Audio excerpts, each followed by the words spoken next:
What's up, everybody? Welcome back to another episode of the Banner Report podcast. We are coming to you on October 28th, 2025. Happy Halloween to everybody enjoying the spooky season. I'm here with Jacob and Steve. Boys, how are we? Spooky time. Feeling great after the first Celtics W, that's for sure. Felt like we were never going to win. And it happened against a Zion-less and a DeJounte-less Pelicans, but I'll take it because there was some nice role player, good feeling vibes from that game, that's for sure. Yeah, absolutely. I mean, everything is sweeter on a victory day off. Having said that, it's been kind of a tough start for RCs. I mean, not the way you drew it up preseason. We're 1-3, and the team we beat up was the Pelicans. Without Zion, DeJounte Murray, Kevon Looney. Tough start. Let's recap some of the games. Obviously, there was the live stream that we were doing for the 117-116 loss to the Sixers.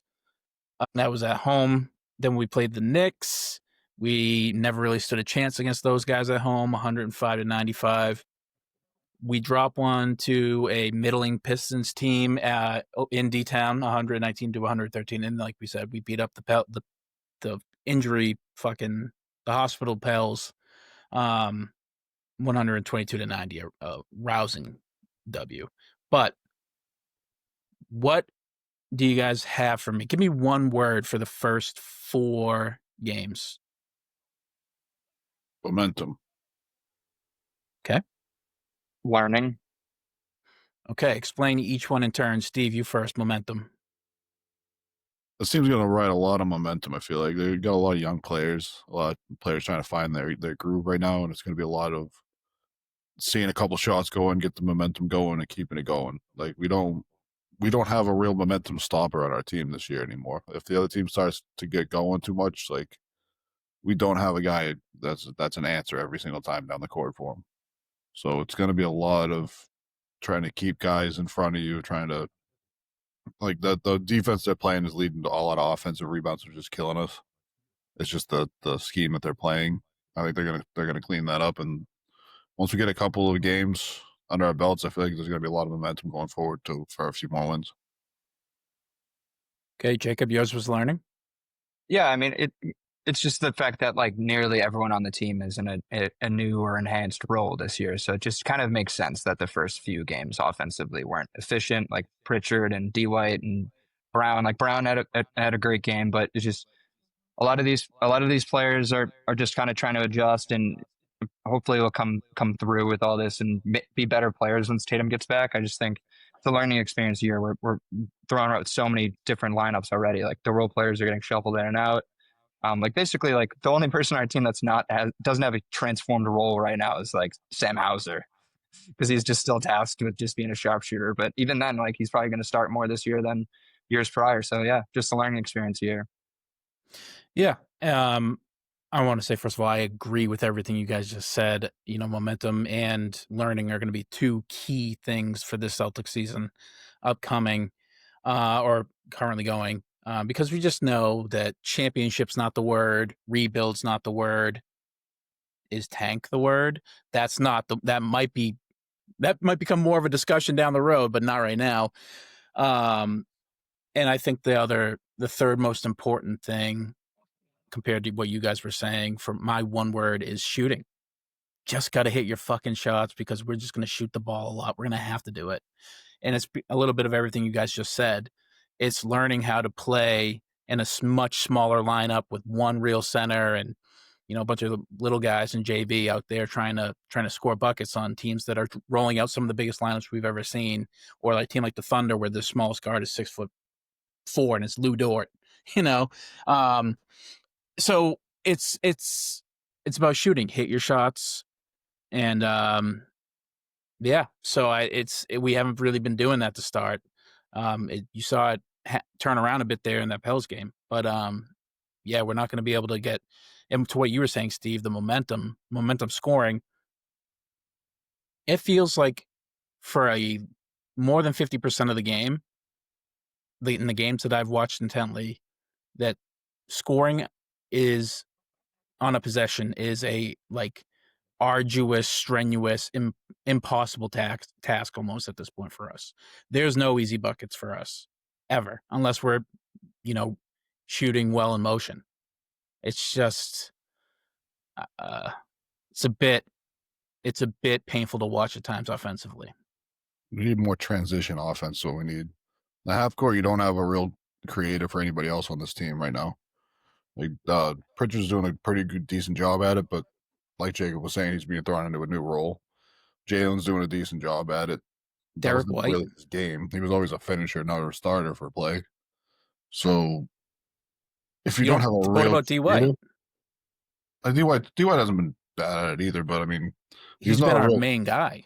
he's like not a real offensive creator hub. though. Like he's not going to create offense for somebody else, and that's what you need in the half court. You need somebody that's going to be able to break down the defense, create a mismatch, and get the ball to somebody who's open. And right now we're struggling with that. So I think that if you're going to play the defense that you play, where you're double teaming a lot and you're trying to force turnovers, you have to take advantage of the transition offense. And we haven't done that except for the Pelicans game, really. Is that guy on the roster currently? He could be. I mean, Or can they develop into it? that goes to Jacob's point. Like, you're giving these guys a lot of minutes and roles that they're not used to. So we're going to see if they can develop into that. Like Jalen, I feel like could do that. We saw that in the first game without Tatum in the playoffs last year. He was very efficient. He spread the ball around well. Then we saw in the second game without Tatum how it wasn't there. It was 7 turnovers that game. It was tough. So I'm sorry, without who?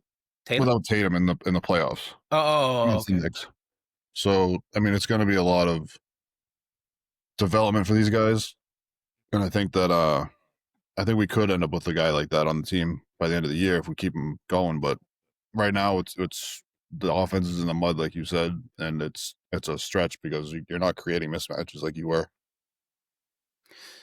I wonder if the guy is on the team. There is a few guys who profile for it, like you said, that need to kind of elevate themselves into it. I don't know if we're going to see that from a guy like Jaylen Brown at this point. I just don't know. This season is going to tell you basically. We know the book on Jalen's out. It's just out. I mean, I don't know how much more potential he has. This would probably be the theoretical path that he can develop down and take his game to the next level. But I don't know. I feel like he's pretty capped at who he is as a player. This is just testing that ability. A guy that just came to mind that I think would have been a really good fit, but now that I think he's injured, or was just put on the injury, was like CJ McCollum, somebody who can run your offensive hub, just like kind of be a field general and get you a bucket if he needs to, or find make the right read. I don't know. That's just a guy I kind of wish we had here. CJ I was actually talking to someone about CJ recently. He's like I think I was talking to a Wizards fan. I was like, I think it was over the summer. I was like, got CJ McCollum. He was really old and he's never made an All-Star game. But if you look at his reference, it's like kind of insane. He's like 10 straight years of over 20 points per game. Like he's just an efficient dude every year. Will get you 20 points per game on pretty good efficiency numbers. Yeah, I think literally like since his junior year in the league, he's been over 20 points per game. He's not like talked about that though, like that. I wonder if that would be a guy you'd be interested in bringing on, Steve, with intent to bring him back for next year. I think CJ's a little long in the tooth. Yeah, he's 34. You bring him back next year too. Like, I think you're really looking at trying to develop these guys that you do have and see what you have by the end of the year instead of trading in the middle of the year for a guy. And also, you figure you're getting Tatum back too. Tatum is your creator on the team. Yeah, but you're going to need another one, man. I feel like Drew Holiday did a lot of heavy lifting for us that we just don't have anybody for that. You do need a secondary creator, but I feel like a lot of these guys, with all the minutes they're going to get this year as primary creators, I feel like somebody can fill into that role in a smaller sample size with Tatum next year.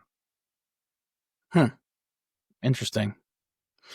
I mean, there's so much to talk about with the Celtics team. They're because I do have a lot of hope because none of these games they've fought till the end for every game. Some of them even came down to the literal last shot. But we haven't played very well as a team except for one game where it's basically a G League team, and Trey Murphy out there.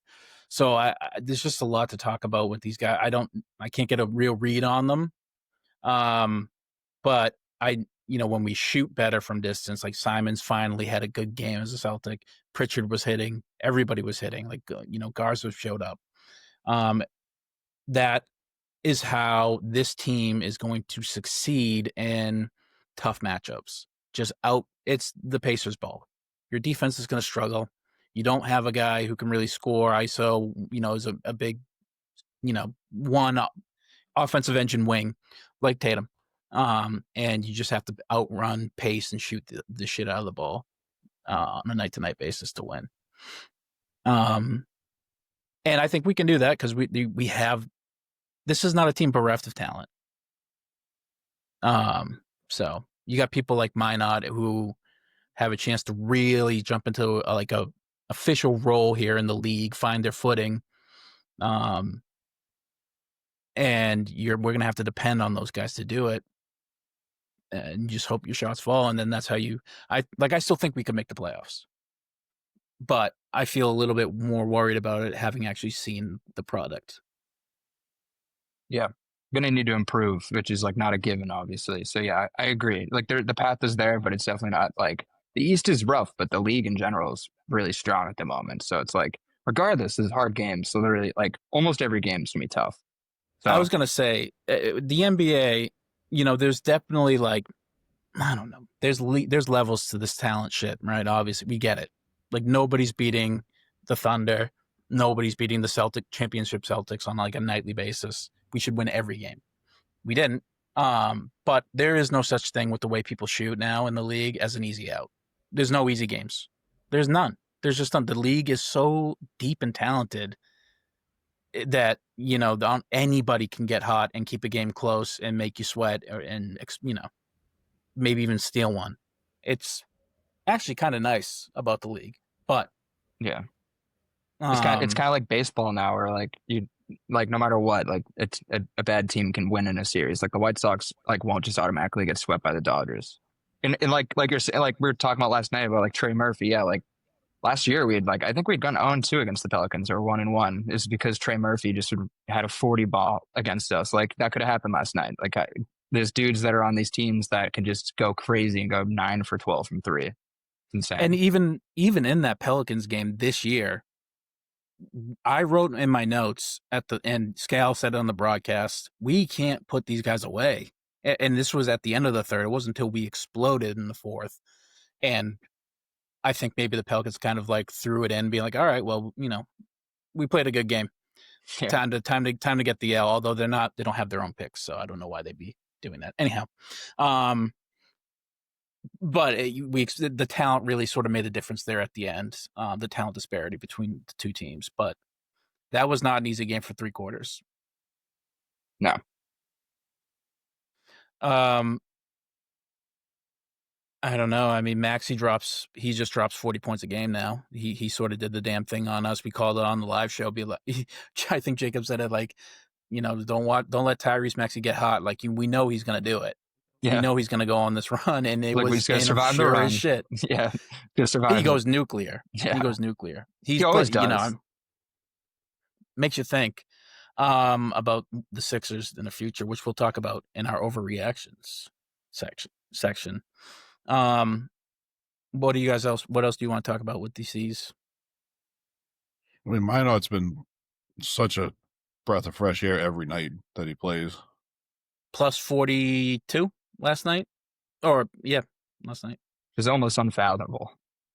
I mean, it stood out like a sore thumb, and the team was so much better when he was on the floor. He looked great. Like you're talking about transition buckets and easy buckets, he was creating a lot of those. Getting steals, getting blocks. First points of the game was a transition dunk. He was doing a lot of little things too. He was hedging over correctly on defense, making guys work. There's one play where he got a rebound and Pritchard was right next to him for, usually the guard, the wing or the big would give the ball up right to the guard right there. But he kicked it ahead to Derek White on the other side of half court, who got it to Jaylen Brown, who had his defender sealed for an easy bucket. Little things like that, getting transition points is going to make this team so much better and make their wins make their chances of winning so much higher. Like that's a little thing that doesn't come up in a score sheet because you don't get an assist or anything for that. But like if you give that ball to Pritchard, Pritchard's just going to dribble it up. Their defense is going to get back, and Jalen's not going to get that ball on the seal, and you have to work for another bucket. But that's pretty much a transition bucket at that point because you hit the kick ahead instead of the easy just drop pass to the guard right next to you. Yeah, I mean, he finishes the game with the 8th highest plus minus in Celtics history, and he broke the record for fourth quarter plus minus in Celtics history. It was a hell of a performance, and yeah, I mean, he only scored 15 points. He got 9 rebounds too, and that was it. Like that's what a stat line would say, and you look at that, and it's like, all right, he had a good game, but no, he was like by far the most important player on the floor for both teams at the time, besides maybe Jaylen Brown. But it was a great performance, and I really liked how he came out, and I want that more. We need that more, just straight up. We need a guy like that, because our best rebounder, our guy who makes all the non-stat line correct plays, is not here. So, yeah, man, there's a lot of young guys on here that I'm still kind of shaky on. Like Simons, before the game, I'm like, he really hasn't done anything in 3 games. Like he's just kind of been bad. And then he goes nuclear. Inferno now is his nickname. Explodes in the fourth quarter there with 5 threes. No, what was it? 3 threes. Sorry. Yeah, it was great. Saw the young guys come out and shoot. The one thing I also want to bring up with this team is we just need another center. Because Nimi, the way we're playing, our perimeter defense isn't very good, and he's like doing a great job actually, defending the paint. Like he's one of the best blockers in the league right now. But he finds himself in foul trouble a lot. So we really, and I like X-Man, but I just think we need another like guy who profiles like Nimi, bit bigger. I'd actually like him a lot more efficient on offense too.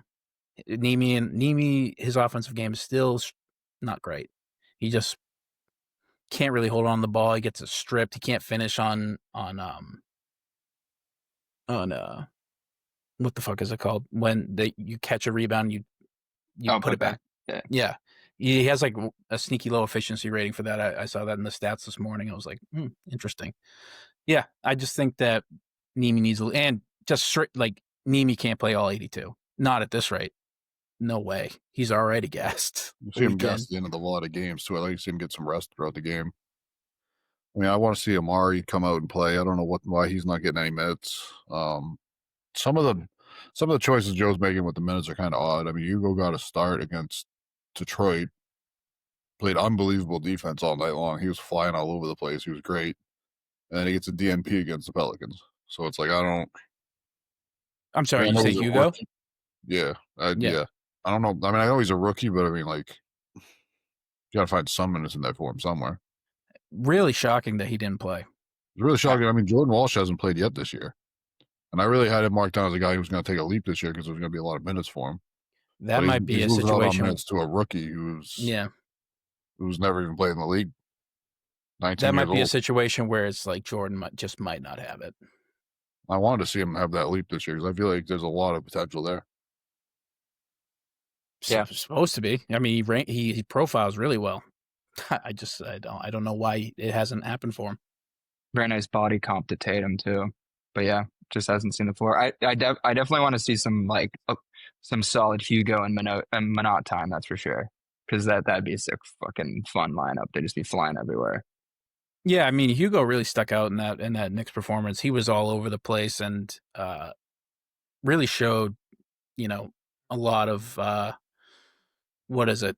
Like basketball instinct on like putbacks, on knowing how to cut lanes, like switching on defense. It was just and harassing offensive players with his hands. Just really good performance. if you compared him to like Cooper Flag on a night-to-night basis, you probably wouldn't know who's the better pick, because Cooper is having some stinkers out there. Anyhow, They're kind of fucking Cooper though, the way they're using them. absolutely, yeah, of course, we'll talk about that. Yeah, so the Celtics team, hot and cold. Looking ahead, we got a tough stretch. A brutal stretch. First 15 games is really, really tough. That's why I'm worried about, like, that's why I talked about the tank. Like, We might how know bad December. how bad does it have to get in these first month and a half before you realize like that it's Debanza time? And when, not only when do we notice, when does the front office know it? Like, know to pull the plug. Like, no Tatum, pull the cord, type From shit. loser So, from boozer. yeah. Well, that's another thing we didn't talk about. Boozer, the Booze man. Not only are we drafting Carlos Boozer, or hope to be drafting Carlos Boozer's son, or Demanza, one of them, but Boozer's on the topic. His dad, famous for penciling in or sharpening in his hairline. In that Knicks game, it went viral on Twitter, on X. JB on OG and Anunoby 101, sort of like is in a triple threat or pump fakes and tries to like rip through. And the Knicks jerseys are white. JB's hairline looks like mine, but he apparently that night had colored it in, or whatever the hell you call that. I don't know, because I don't do it. And it rubbed off on OG and Anunoby's white jersey. Left a like legitimate like fucking He got smudged on it. like left a fucking skid mark, like a tire skid mark on his fucking white jersey. And yeah, he got flamed. And right now, or in the next hour, or at 7, sorry, he will be going live for a hair shaving charity thing or whatever. I think he's like acknowledging, he's going along with the, he's not pulling a LeBron or a KD where it's just like, fuck it. Fuck it, dude. Never giving in. He even said he's addressing the allegations. I mean, he has a tight hair, like a real like that thing is, it's coming. It's coming for him. It sucks as a person who's gone through it myself, but tough. And then they couple that with like the JB's going to be number 1 over, or is going to be a 1A starter this year, like making fun of him, highlight comps of him dribbling off his legs and shit. It's like a tough stretch for our guy JB, who's actually having a decent year. Pretty good. I don't know. Tough. Thoughts on it? Anything else Celtics related? Steve? You have a great hairline. Mostly the young guys play. That's all I care about with the Celtics. Like, let the boys play. Oh, yeah. Well, so looking ahead, Cavs, the Cavs are at the C's. This is tomorrow. Then we go to the Sixers for the first NBA Cup game. Then we immediately fly that night. Oh, no, we fly back home to Boston. Rockets come in on the second night of a back-to-back at home. And then the Jazz come into Boston. I mean, predictions. Sure, 1 and 2, 2 and 2. Can I interest you in a Sixers and Jazz win here? I'll tell you what. There's no easy ones in this stretch. No. I mean, the Jazz are supposed to be the easy ones. I mean, they're predicted to have 18.5 wins this year, but I mean, Lauri Markkanen is playing like a man on fire right now. So, and they're huge too. Like our only hope is that the Jazz just like fucking flash sale on Lauri Markkanen and get off that contract, off of that 50 burger, right before the game. He goes plays for, I don't know, fucking Memphis or something. They just tell him to sit out because they're trying to tank still. But sits out that one game. I mean, you could beat the Sixers. You could definitely beat the Sixers. We were already close once. We know we did wrong. I can't imagine Embiid is going to make that much of a difference. He's not looking too good. We'll talk about him in a minute. And Paul George and Jared McCain still haven't played. So, I think if the Celtics team can continue their momentum, their positive momentum, Steve, keep that shooting rhythm. Yeah, I think we could beat the Sixers. We definitely could beat the Jazz. The Rockets, absolutely not. And the Cavs, absolutely not. At best, you're 2-2. Or, yeah. Realistically, you're probably 0-4.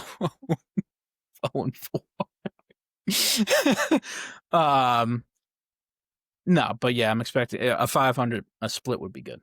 That would be a win. So, yeah. Last year we'd be claiming 4-0s. This year we're settling for 2-2s and praying. Oh, it's making me fucking physically ill. But speaking of making you physically ill, we are going to do a little, everybody's doing it. Week 1, overreaction, storyline, developing storylines, predictions, based off of, at most 4 games. So let's jump into it. I got most of the teams here. We're not going to cover every single one of them. Sorry, Brooklyn Nets fans. And we know you're listening. But your reward is Michael Porter Jr. no pass pull up threes and Cam Thomas ISO 24-second. Go 24 1 and 2 on fucking 30% shooting. That's your Brooklyn Nets coverage. So we're gonna start in the East, and we'll start with the team that's in first place currently, the Chicago Bulls, 3-0. I mean, hot start. Yeah. They beat the Pistons, Magic, and Hawks. All teams that are going to be in the hunt. Steve, I think now is your platform to apologize to one Joshua Giddey. The Bulls are 29th in offensive efficiency. I don't believe I need to apologize to anybody about anything. Okay, but they are tied for first in defensive rating. Did you know that? Do you think that that's going to continue? I know that, and that's the only reason why they're undefeated. They weren't undefeated if they had the 25th defense in the league, if you had the 29th offense. There is anything, that's the question, is anything they're doing unrepeatable? I don't think offensively. I think offensively they're cooking. Offensively, I really hope that they can repeat the 29th best offense in the league for the rest of the year. But why can't they play their worst defender is Josh Giddey. But I don't think you're going to be the number 1 defense, and you're going to have a good enough defense to make up for an offense that bad every night. I don't think that's going to happen. I think that they're still going to be a below 500 team. There's no way you can look at that team and think that they're going to be a 46-win team. Okay, so you're thinking they're going below 500, and they're currently in first place in the East. Like you said, this is 3 games in. I mean, I don't. Fair. It's fair. That's a hot take. I think the Bulls have, at least on paper, came out kind of hot and impressive. You got to expect Vucevic to come down to earth defensively. That's for sure. Because him anchoring a number 1 defense does not seem like it can last. At least with the player profile we've seen in his career, it doesn't seem like he can be the anchor for a number 1 defense for a full year. I all of a sudden feel like I found myself on the devil's advocate side of the Bulls. I don't really want to do that because I'm kind of with you guys. But I do just want to talk about how good Giddey has been. I mean, 19, 9 boards, 6 assists on 43% from the field and 3, Steve. He's fucking, if he plays like that, he's on an all-NBA team. He can make all-NBA third team with those numbers, yeah, but I mean, I don't think that he's going to have those numbers for the entire year. And we also look at him as an all-NBA third team, but look at the talent that's in the league this year. I mean, Tyrese Maxey's dropping 40 every week. I mean, okay, but so you think Tyrese Maxey's going to continue that? Well, I mean, I think he's closer to averaging 28, but I don't think that the Giddey's going to be some kind of needle mover for the Bulls every week. I mean, he's young, dude. He's young. I don't know. He's certainly moving the needle now, and he's kind of been this guy for years now, like a triple-double a night. Just the one thing he had to work on was the shooting, and he's shooting 43% from 3. I don't know. I mean, maybe. I think I'm going to weirdly bet on him being a good, I'm going to bet on the talent here. You're not, and that's fine. But, yeah, I think he does profile to be somebody that's a real player in the league. Vucevic, we know, is a real player in the league. The question is, I don't know if that's going to beat a lot of teams on a night-to-night basis, and keep up the momentum to be a real playoff team in the East. But I don't know. So, but I do think they could. Vucevic is he's the most valuable trade asset right now, right? I mean, let's just presume the teams that are struggling aren't going to tank like the Celtics. What about Kobe White? Yeah, I was going to say, it depends on who they think they're trading, because Mattis probably, but I don't think they're going to move him. They're not. Yeah. Yeah, no, he doesn't count. He doesn't count. I don't even know if Kobe White I mean, I guess he could, but he's a pretty good player and he's still kind of young. But it's the And Vus Bulls. is on expiring. The Bulls do fuck up. Yeah. All right. Well, you guys, Jacob, you're down on the Bulls. I'm just down on them being top 4 in the East, but I could see them like being a 500 team. You know what I mean? Like dipping to like the 6 to 10 seed range by the end of the year. I just think that some of the teams like the Magic and the Hawks are going to climb, and teams like Bulls will come back to earth. But I know what you're saying that they have talent. I just don't know. Do you think they're going to cover their win total? Yes or no? Which I think was 39 what was the win total? half. I mean, yeah. Yeah, I think so. They're already a good portion of the way there. Yeah. Yeah. So that's the Bulls. I think we're all kind of, we're gonna this is a team that's due for regression. But maybe not. Maybe we'll all be eating our words here. Another team that sort of came out hot in the second place, the Philadelphia 76ers beat the Celtics. Maxey, Steve, he's scoring 40, basically a night at this point. He's averaging 37, 4 boards, 8 assists on 46 from the field and 52 from 3. He's getting MVP odds now, which is, come on, he's not going to win that, but he's like definitely kind of splashed onto the scene here, and his cohort or his teammate Embiid, the former MVP of the league, is playing 20 minutes a game and looking terrible. And I mean, weird inflection point here for the Sixers. They look like they hit with Edgecombe. He's played himself into real rookie of the year consideration. But they still got, PG and Embiid. What do we got with the Sixers? All things considered, it's. I mean, like you're saying, it's obviously going to be a balancing act, but I imagine Sixers fans are thrilled because I mean, like they'd have to hope on Embiid and PG and kind of hope against what we've seen in their regression. Now they have a more promising future right in front of them. So I imagine the Sixers are pretty pumped. And I mean, it's funny. I saw a thing today about them thinking about moving on from Embiid because of this, but it was reported by Boogie Cousins. So I don't I don't think that's necessarily a reporter. But yeah, no, I mean, you have to. I mean, I imagine if we hit on. I mean, we didn't have a third pick, but like to have all the injuries, like if we had this Tatum injury going on and we had a rookie popping up like this, to know with I mean, yeah, they must be in La La Land in Philly right now.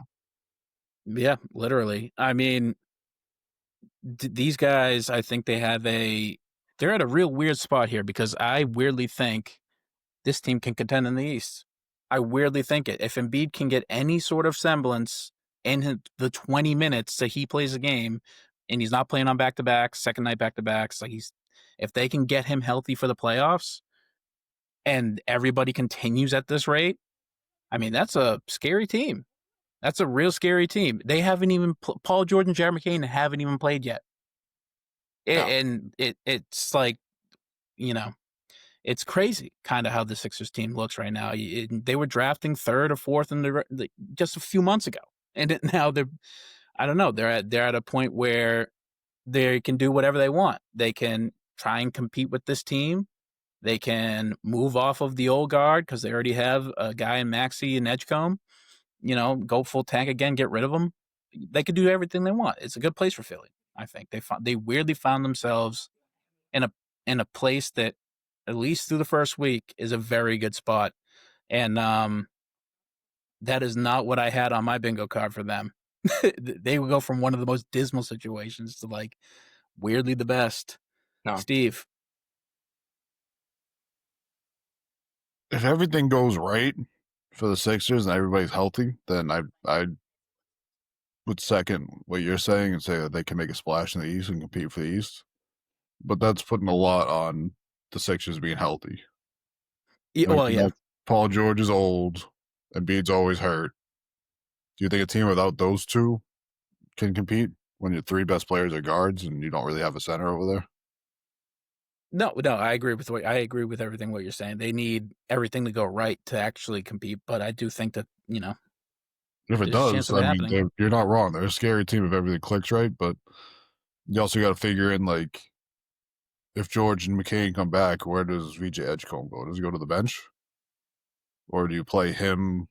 Do you play three guards, Paul George and Joel Embiid? Like, it's kind of an odd looking lineup, especially defensively. Yeah, I mean, I don't know. That sounds like a champagne problem.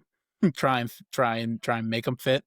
If you were to More get depth Embiid, can't though, hurt. like, how could you even do it? I mean, his contract is so massive, and like nobody knows what they're getting out of him. It's like buying I don't know. a $50 million scratch ticket that's never won before. Nobody's ever won on the scratch ticket before.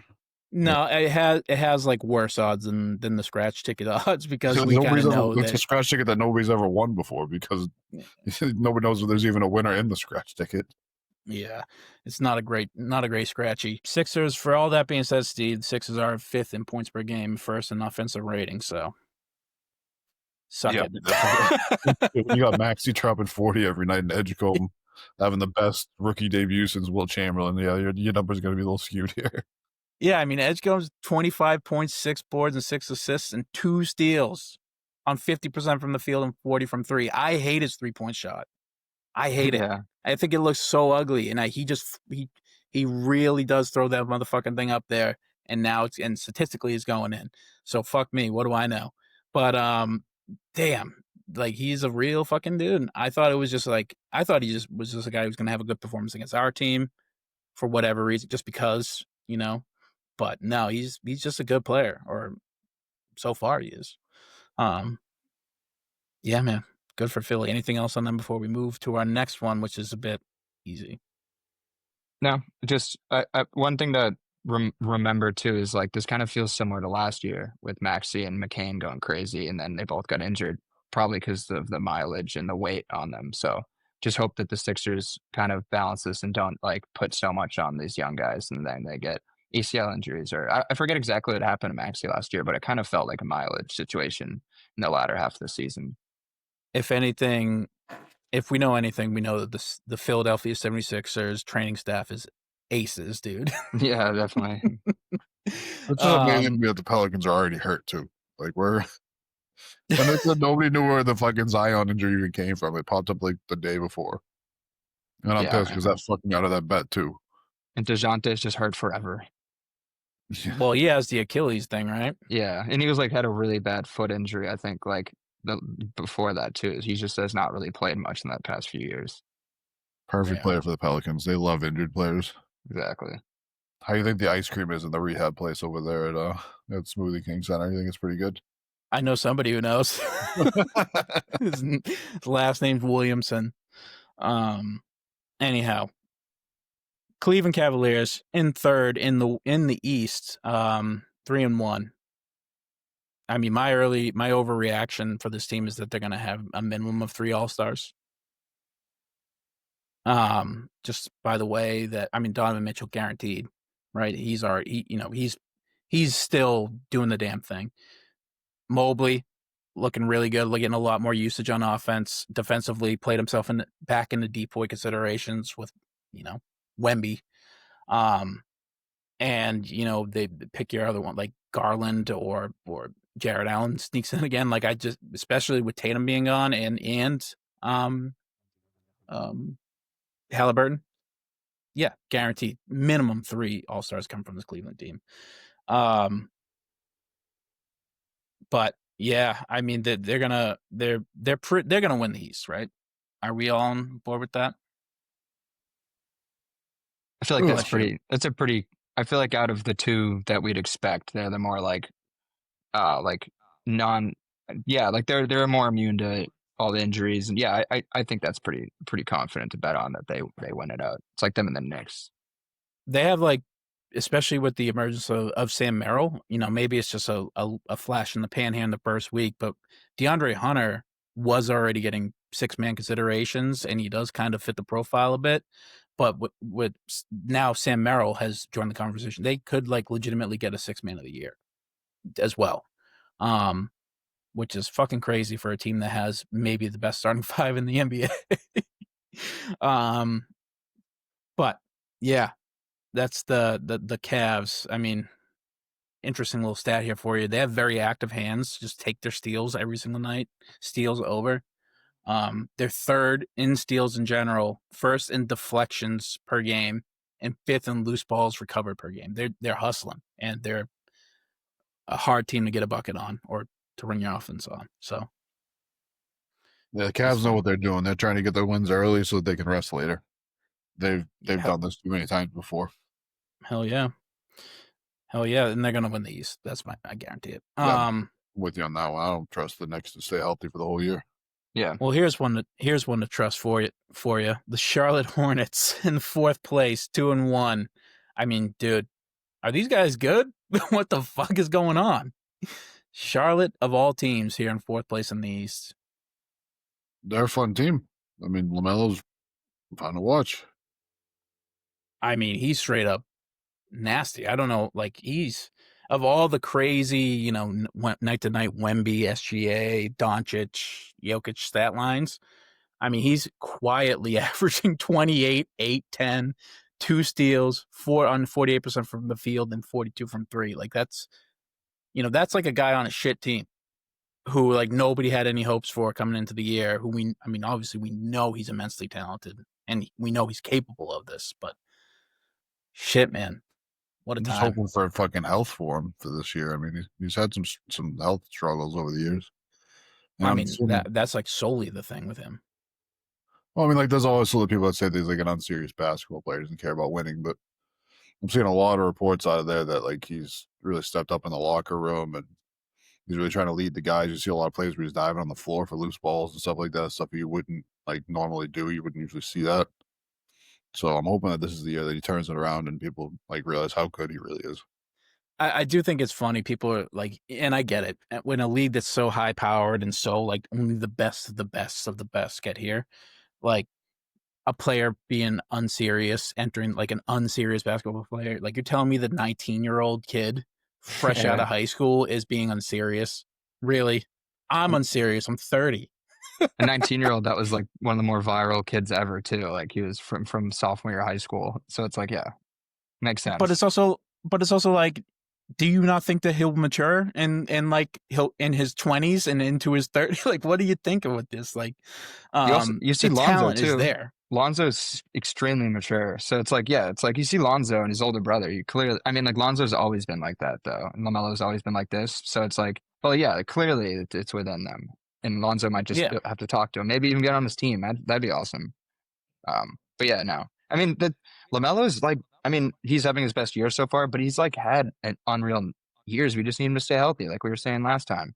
I think he's had like a stretch of like 30 or 20 game game seasons. So we just need to see this for the whole year, and the league will be way more fun, right? LaMelo's awesome, and they drafted well too. Knuppel is looking good. It's like shooting like almost 60% from the field, and he was kind of a solid. I think he's just great with him too because he's such like a kind of fundamental, slow, steady Center. guy. Yeah, like he. Slow, white, big guy. Yeah, exactly. Like someone, a yin and yang with LaMelo, who's like trying to oop himself off the side of the backboard and shit. He's Jokic without any swag. Like, Yeah. They got like just they got someone else like that too. Who's the other guy that I'm like, oh damn it, oh Brenner, their center. Calc Brenner. Yeah, I was like, damn, I wish we had him on our team because he just looks like a solid big. I mean, yeah. Before we jump to their team overall, what do you think? If you had to bet, what is LaMelo's rest of his season, or if you had to guess, what does the rest of his season look like? You mean like by like numbers, or you mean like Just how does the rest of his season play out? I mean, if he stays healthy, he's going to be like a second team All NBA player just off the numbers. And if he stays No, healthy, like I this understand, definitely, but what do you expect for him? like second team All NBA if he's healthy. Don't no. So you're saying he is going to stay healthy. That's your prediction for how the rest of his Oh, season he goes. predicts his health. I mean, I can't predict he's going to be healthy. He's never been healthy. I understand, but like, I'm putting your feet to the fire. Make a choice. All right, then he's not going to be healthy. Then I don't. What does that mean though? Does he play 40 like games? Does he play 35, 60? 40 games like he usually does because he's always been hurt. Like if you got to have me put like bet money on it, then I bet money's going to be hurt because he's never been healthy. But Really? I don't want to bet on players being hurt in this league. I want to bet on players being healthy and being great players. Which, like I said, if he's healthy, he's second team All NBA talent. So Absolutely. But so you predict that trends will continue. He will, that sucks. That does suck because now we're being robbed of a guy who's like one of the more talented players in the league again. Like then the story's kind of written on him. Good. And How dare you, Steve? no, it's fine. He's thinking. He's using his brain. Realistically, yeah, that probably is because it's how it's been. Yeah. But But like, if he goes down for a couple weeks, that team's not going to really win anything, and then they're going to be really bad. Then at the end of the year, he's going to get shut down early because they're going to be tanking for better picks. So like, even if he is healthy with the last 20 games of the year, he might only play 5 or 6 of them before they're like, yeah, we're gonna tank. I hear you, and that's how you think it will go. Jacob, what about you?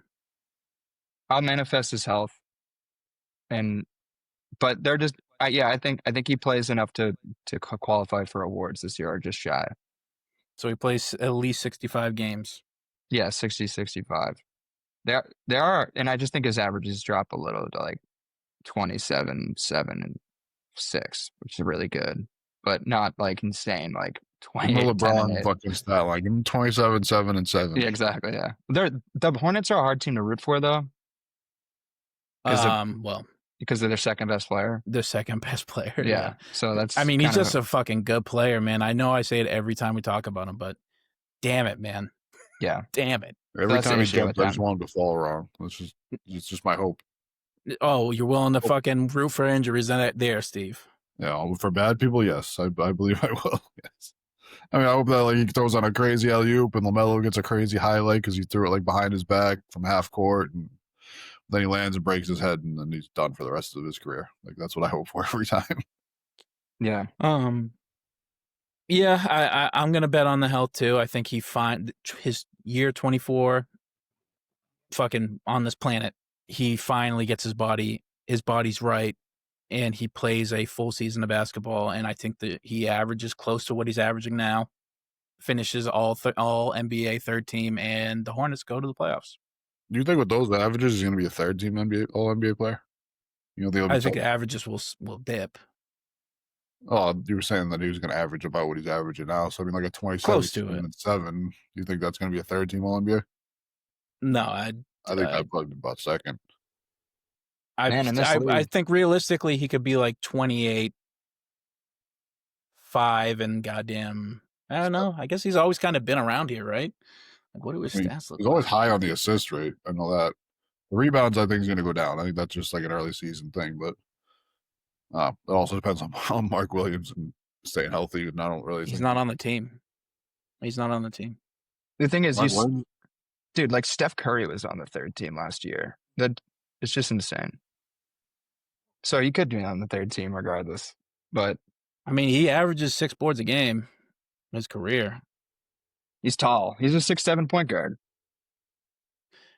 Yeah, fine, Steve. Well, no, I think it's safer to say he'll make the All NBA third team. So whatever stats that takes, I think he'll average those, and it will happen for him. I'm betting on him.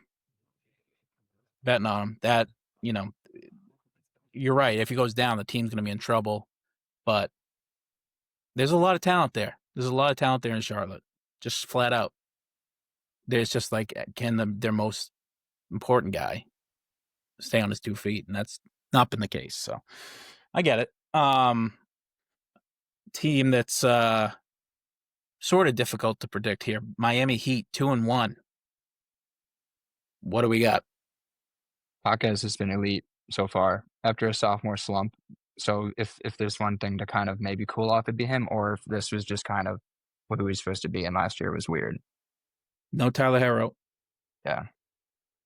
No Terry Norm Powell.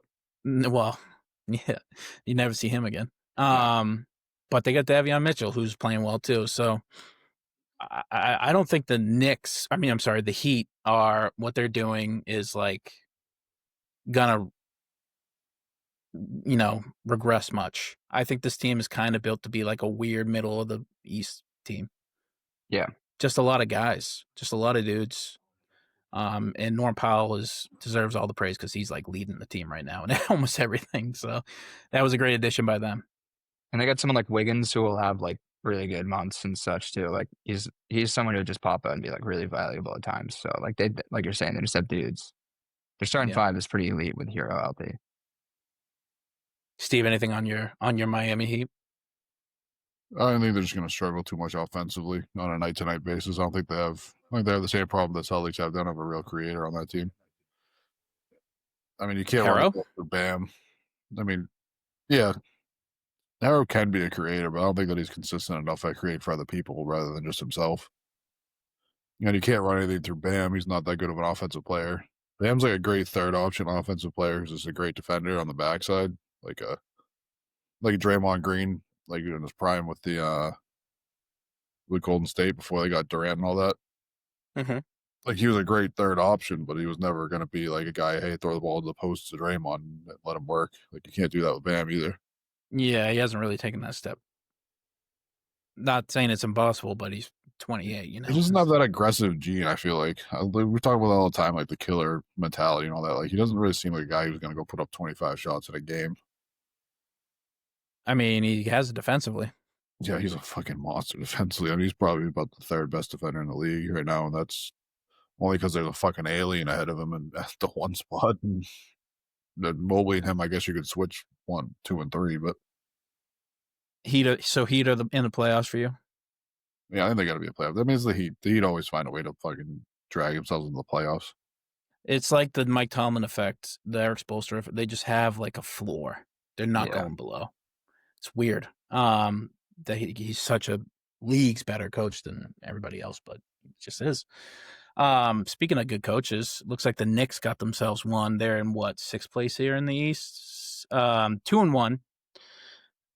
Not a great start. But you know, they're not, their teams, like they're rolling out different lineups at, you know, a lot. They're not getting a lot of, they're not getting every night performance from their guys. But Mike Brown has that offense clicking a bit. So the Knicks, what do you got?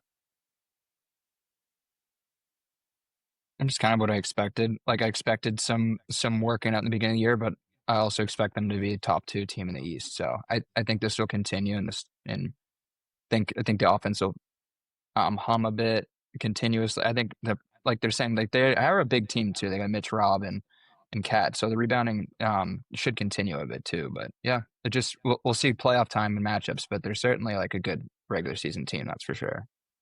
Yeah, Steve, your guy, Cat, he's crashing the boards. I think he leads the team in rebounds at 13.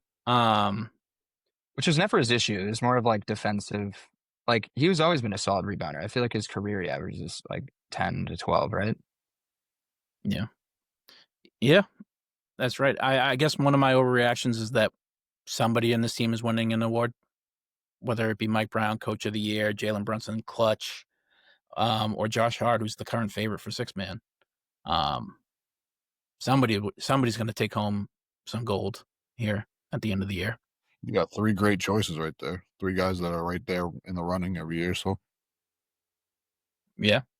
A team that we didn't think maybe would be as hot, the Milwaukee Bucks are 2-1.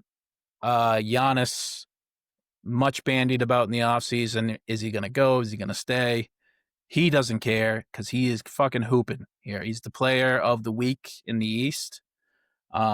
Catapulted himself into MVP talks, and he's averaging 36 points on 16 boards, 7 assists, and a block on 68% from the field, and shockingly, 67% from 3.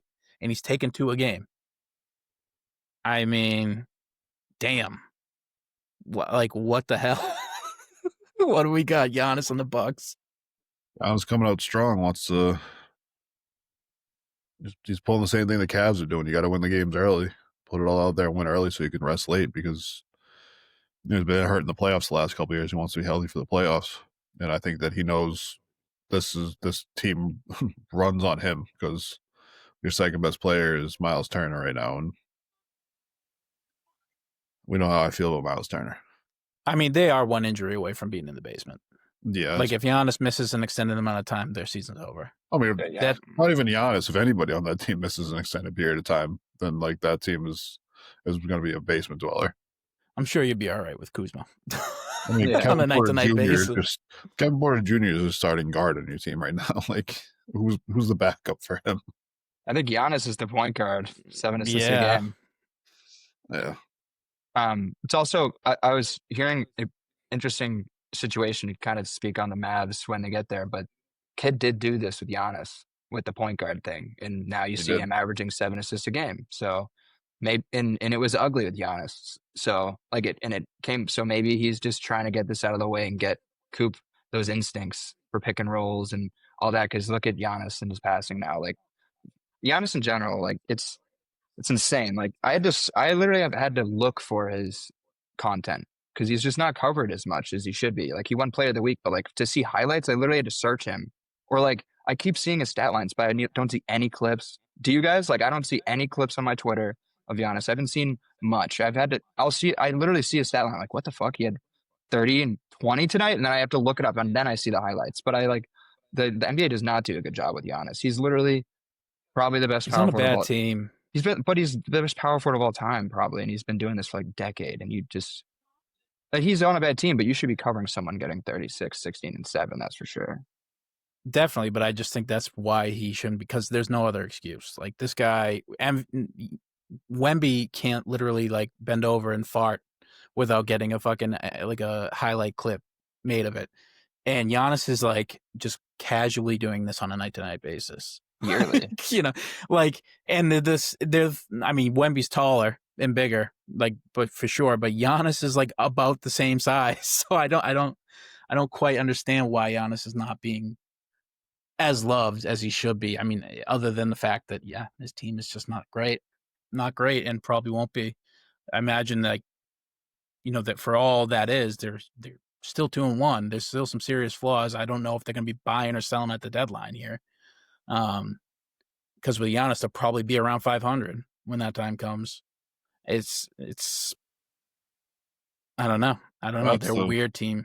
That's the real question. Are they going to buy or sell at the deadline? Because if they buy, it's that they're confident that Giannis is going to stay. If they sell, then they're confident Giannis is going to leave.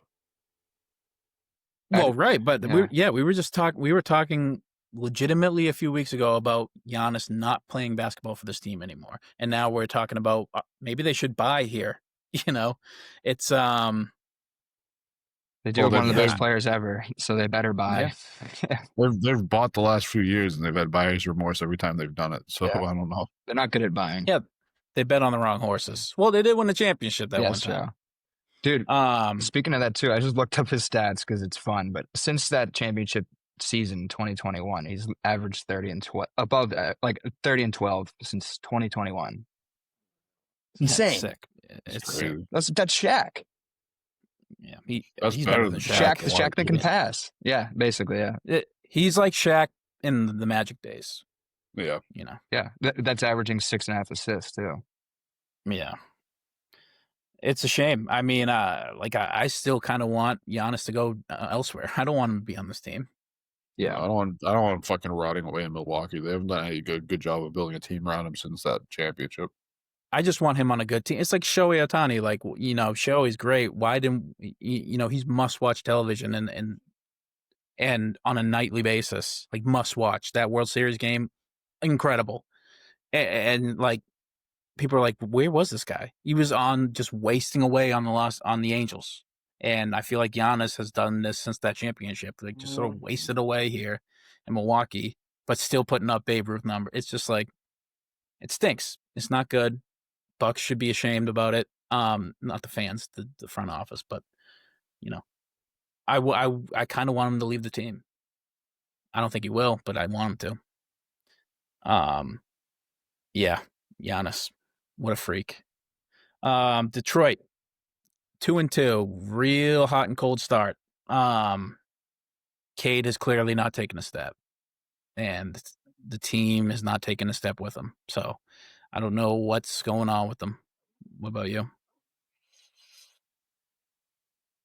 No, Nothing? maybe Beasley was like I mean, Beasley was obviously really important last year. Duncan's not feeling like it's just not flowing as well. Maybe the Jaden coming back, but yeah, it's definitely been an awkward start of the year, that's for sure. But maybe they're all young, like maybe it just clicks a bit going forward. But yeah, definitely not like a stellar first 4 games, that's for sure. No Ivy, right? So they're missing a scorer there. I don't know. They handled us pretty well, but Cade is averaging 5 turnovers a game, so 5.5 turnovers a game. So like his career high, by the way. Yeah, that checks out. That's pretty high. Not looking good. I imagine he'll get out of it, but just not a great start for the Pistons. A team that's really you really think would probably take a leap here in the East with such regression across the board. And now we're getting kind of to the dregs and disappointments, or in some cases, maybe somebody that's surprised you in a good way. The Toronto Raptors are 1-3. I don't know. They just have stuff and they just kind of roll stuff out on a nightly basis, and sometimes it wins. Your Toronto Raptors, Steve.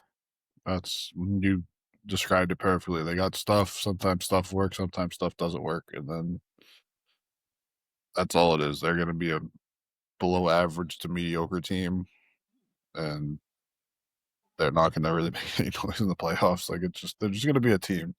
They're going to be a team that's going to be really fucking annoying when you play them like the second night of a back-to-back or something like that and you lose. They're all wings and Jakob Poeltl and Emmanuel Quickly.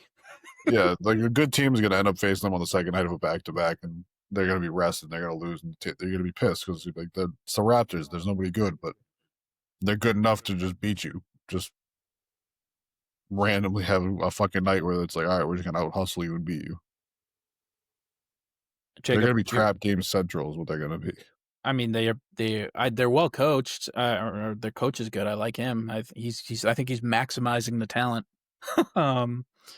But Jacob, what do you think? I mean, yeah, I think they should be sellers because, yeah, like you guys are saying, the team just doesn't make sense. They're paying a lot of people a lot of money, then a lot of it's really weird. The Rockets better be calling for Quickly. He's averaging 7 assists a game so far. So like that'd be good. Maybe trade Fred for him, send Fred home. But yeah, I mean, a lot of people on the team can pass. They're second in the fucking league in assists per game, so they're moving the ball. Hasn't amounted to much, but what team is Brandon Ingram playing for? The Toronto Raptors are a money laundering organization. That's all they are. For Drake? Ingram's playing for Glorilla. Yeah, and Klay Thompson's playing for Meg Thee Stallion, and he's fucking. I mean, no wonder he can't hit water falling out of a boat, dude. That chick is. You kidding me? I'd be putting up 40 night. He's retired. He just can't take his eyes off her. I don't blame him. Jesus. He's just retired now. He's mentally retired. He is so washed at this point. It's so bad. It stinks. Because he's supposed to be an important player on an important team. Anyhow, yeah, the Raptors. Brandon Ingram is playing for the Memphis Grizzlies. That's my prediction. Moving on. The Atlanta Hawks. Grizzlies are just doing things to do things at that point. Well, I imagine they're going tank. Oh, the Grizzlies are doing you pair up a wing with Ja. I don't know. It's just that's one of those doing things that do things. That team still doesn't win anything. Yeah, that's the thing. Those are 3 very talented individuals, but those 3 individuals are not 3 I'd ever trust in a high competitive scenario. Like Ja, Ingram, and JJJ. Like I would never trust them to win a series, dude. Like they're so talented individually, but like they just don't have like that winner in them. I don't know. True. That is doing stuff, Steve. That's right. What about Scotty Barnes? You are not Scotty Barnes. Can I offer you a Scotty Barnes? Take on anyone, please. He's a funny person. That's all I got. Shout out to Scotty Barnes. Atlanta Hawks 1-3. I mean, disappointing. Were we just wrong about this team? Well, KP literally hasn't did we just played. Miss? Yeah, isn't KP like not played yet? So like, no, he's their leading scorer through 2 games. Oh, really? He's only played 2 games. Yeah. Oh, okay. No, that literally like that must mean both games I've tried to watch them. He's been DNP for flu-like symptoms, so I've just been unlucky. But yeah, I don't know. I feel it's a pretty new squad though. I feel like they could. I don't know. I think they'll be fine. Yeah, that's some growing pains. You got to figure out a way to make him work with everybody else. You have is it Cam Johnson coming back too this year?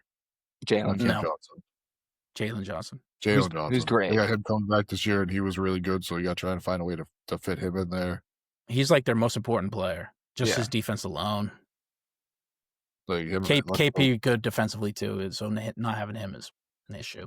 And That's those are two guys who, like if they're healthy, like you got Jalen Johnson, Dyson Daniels, KP out there all at the same time. Like that's pretty good defensively. Even if you but got Trae Young out that's there. really it though. That's it. They're not that deep. Pause. I'm saying that just that lineup defensively is going to be a problem. They have not too. Yeah, Nikhil Alexander-Walker, Trae Young shooting 6.5 threes a game, averaging 19%. Yeah, I mean, that's not going to be the case. No, this team's going to turn around. I mean, Trae Young's going to play better. Guys are going to fall into place. I don't really think that's pretty brutal though. That's tough. 19% is brutal. It's 6.5 on 6.5. Oh fuck! He's one of those guys where it's like you're fine with those shots as long as they're not. As long as he's not trying to heat check after he's missed the first 4, like you're fine with those shots. You just need to see him go in. Yeah. Yeah, so I think we all predict the Hawks to get right. It is like you said, Jacob's kind of a newer squad, and there's some things here that need to kind of flesh out in terms of Trae Young shooting well and KP playing more games. Although we don't know that pot stuff, it sounds pretty terrible. So maybe he won't get better. I don't know. I don't know if this is KP now. A team that is maybe the most disappointing, the Orlando Magic, 1-3. The Orlando Magic. Yeah, dude, especially if you listen to any of the NBA media. I think Andrew Goldsberry, somebody compared really, huh? Kirk Goldsberry. Kirk Goldsberry. What, Josh Smith? No, I called him Josh Smith, and he went through his shooting, and it's sort of what, if you watched it, you're like, yeah, this is weird. This isn't the best offense. Like, I don't get it. He's taking a lot of long twos, but he's not hitting them. And that's kind of how we beat them in the playoffs last year. Like, let Banchero take as many long twos as he wants, and he, we won that series. So Banchero's going through it. The Magic are going through it. Bane shooting 27% from 3, not really revitalizing that offense, which desperately needed it. What do we got, Magic? I think they need to start treating Powell and Franz like a 1A, 1B situation more. I think Franz is underutilized. He has the highest PR on the team right now, and has pretty good shooting averages. I just feel like Franz has impressed me. Everyone else has been pretty awful efficiency-wise. I just feel like Franz needs to take another step and be more of a leader. But yeah, Paolo needs to stop the long twos, that's for sure. Yeah, I mean, he needs to. Yeah, I think, and I was kind of scrolling through the NBA subreddits and Orlando Magic subreddit and stuff, and there's stuff there. You're starting to see the negative voices, maybe because they came out so slow on Paulo, who everybody's was really high on, and who is a really good player. But you start to see him come out being like, he just doesn't he should be so much better than he is defensively. Offensively, he chooses the shot instead of trying to use his body on the inside and all that, and obviously the health stuff that was coupled with it last year. I think you're starting to see a lot of people kind of turn on him. And I tell you what, they're not alleviating any concerns. So I do expect they'll get right. I just don't know if I'm starting to have doubts about Paolo Banchero being a number 1 option on a championship team. Leaving last year, I would have said absolutely. I think he could be. Now I'm not so sure. Anybody else? No. Oh, it's early. I think that you gotta work Bane into the system. If Bane starts shooting better, I think the floor opens up better for Paolo too. I think that's gonna help him out a lot. I think you gotta let him work his way into the season too. I mean, it's one of those things. It's not everybody starts off like fucking Wemby and Tyrese Maxey. Some guys got to work their way in. Some people are like Joel Embiid. Sure. I'd rather be like the former rather than the latter. That's for sure. Whatever. And then you got your beloved Boston Celtics, 1-3. We already kind of talked about it. Is it tank for Devansa time?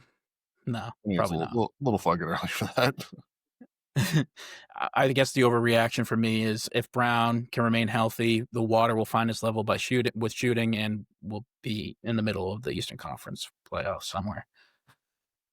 Well, moving on to a much more interesting conference. The West, the San Antonio Spurs, 4-0. Victor Wembanyama, your Western Player of the Week, has catapulted himself into MVP considerations. I think he might be the favorite now.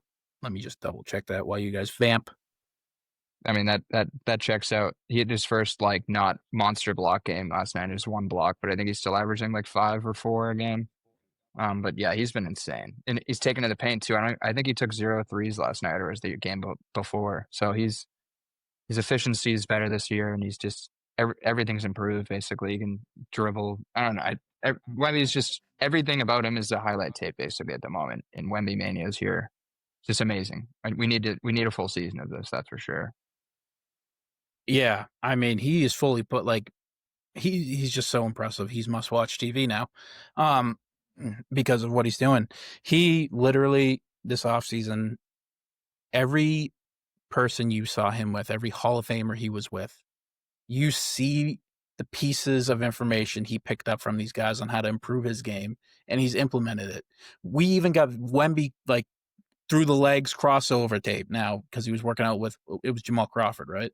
Yep. Like Jamal Crawford, and he's got like he's dominating more in the post. He was with Hakeem. Mm-hmm.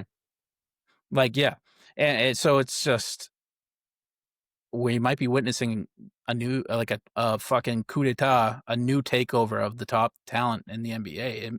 It might no longer be Nikola Jokic. Yeah, we might be witnessing it in real time. A 7.5 KD. Yeah, it's pretty hard to beat. I got some stats from the season so far. 3-point attempt rate for Victor Wembanyama last year was 470. This year's 151. Yeah. Last year's free throw rate was 221. This year it's a 548. Average field goal distance last year was 17 feet. This year it's 9.4 feet. His paint field goal made per game last year was 4.5. This year it's 8. So he's basically abandoning the long jumpers and he's just going right to the rim, and you could see how different this year has been compared to last year, how dominant he's been. He grew into his body. That's what happened. He grew into it, and now he's using it to his advantage. He's just bigger, faster, taller, stronger than all these guys, and he knows it. Yeah. Talking to KG the Spurs helps.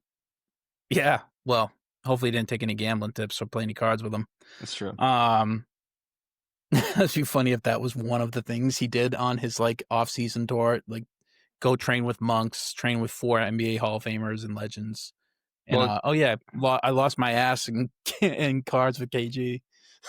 Well, he's like, what am I missing that goats have, like Shohei and Michael Jordan? A gambling addiction. It'd be so funny if Victor all of a sudden played the I need an interpreter card like Shohei just clearly has. I was funny because I saw Shohei was in the dugout last night. It was like the 14th inning. My eyes they were taped open. I was so tired. But like he was just sitting there in the dugout with who's the other Japanese players? Is it Roki Sasaki, Yamamoto? Mm-hmm. Just sitting there, and like he was talking in like I think he was probably talking to them in Japanese, but I was just like, does he clearly just makes sure that he looks like he's saying things in Japanese to Japanese people for like a gimmick, right? Like he doesn't talk to Dave Roberts in Japanese or through an interpreter. He talks to Dave Roberts in English because he can definitely speak English. But anyhow, yeah, don't gamble, folks. Gambling's bad. Unless you're a fall guy. This segment's brought to you by FanDuel.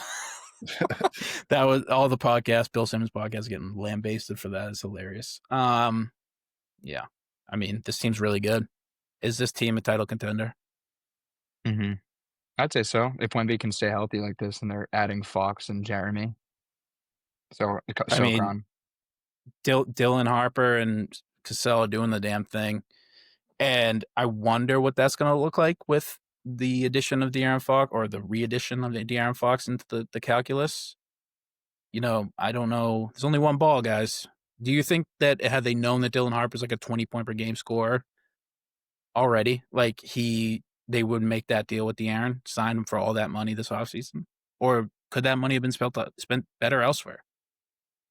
I mean, Yeah. hindsight's always 2020. You got to have a solid guard to play with Wemby, and you know you're going to get that with De'Aaron Fox. You didn't know if you were going to get that with the draft pick.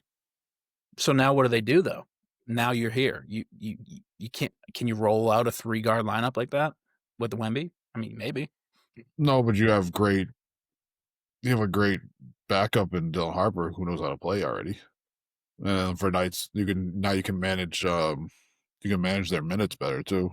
And now you have 2 starting guards. Basically, it's like the Celtics did last year, where like if Drew needed a night off, then you could bounce up Pritchard off the bench to start that night, or if White needed a night off, like you can mitigate their miles on their bodies for the year. I have a hard time believing this Stephon Castle and Dylan Harper are both here thinking Not that for the one of long them, term to be backups. thinking they're going to come off the bench. Yeah. Not for the long term, but I think after I think in the last year of Fox's deal, they'll probably end up trading him. He just signed for 4 contract. years. How many years is he on? I think he just signed for 4 years, right? Yeah, I mean, like, you don't have to pay Harper until then, though. At least. yeah, you don't pay Harper until then, and you pay Castle the year before that. So you trade him the year that you have to pay Castle, and now all of a sudden you got probably trade him to the fucking Rockets. I also whatever think the hell. Castle's like not tiny either. He's 6'6". Like he could play small forward, realistically.